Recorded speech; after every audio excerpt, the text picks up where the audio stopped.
அன்பான சொந்தங்கள் அனைவருக்குமே வணக்கம். பரபரப்பா போயிட்டு இருக்க கார்த்திகை தீபம் சீரியலை அடுத்த வாரம் மிஸ் பண்ணிடாதீங்க. அதாவது அந்த சந்திரா திரும்பி வந்துட்டா. வந்த உடனே நம்ம கார்த்திகை பழி வாங்கிறதுக்கு சரியா உள்ள திட்டம் போடுறா.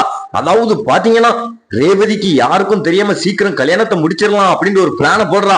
அததான் ஒரு குட்டி ப்ரோமோ பார்க்க போறோம். அதுக்கு முன்னால உங்கள் சீரியல் சேனலுக்கு லைக் பண்ணுங்க, சப்ஸ்கிரைப் பண்ணுங்க. அதாவது பாத்தீங்கன்னா அந்த சந்திரா வீட்டுக்கு வந்த உடனே நம்ம சாமுண்டீஸ்வரி நடந்த எல்லா விஷயத்தையும் சொன்னாங்க. அதாவது ரேவதி கையில அந்த கார்த்திக்கு தான் மோதிரம் போட்டான் அப்படின்னு சொன்ன உடனே அந்த சந்திரா இவ்வளவு இதா உங்களை அவன் முட்டாள ஆக்கியிருக்கான், அவனை சும்மா விடக்கூடாதுக்கா, அவனுக்கு சரியா உள்ள தண்டனை கொடுக்கணும். அதாவது ரேவதிக்கு தோஷம் இருக்கு, அவளுக்கு மாலை போடணும் அப்படின்னு சொல்லிட்டு ரத்த சம்பந்தப்பட்ட யாரும் அந்த மாலையை போடக்கூடாது அப்படின்ட்டு அந்த மருதுவை நம்ம மாலையை போட வைப்போம். அந்த மாலைக்குல நம்ம யாருக்கும் தெரியாம தாலியையும் உள்ள மறைச்சு வச்சு அந்த மருது கையால மாலையை போடும்போது ரேவதி கழுத்துல தாலியும் சேர்த்து போட்டுட்டு, அதாவது பாத்தீங்கன்னா அந்த கார்த்திக் பயலுக்கு நம்ம பெரிய தண்டனை கொடுக்கணும்.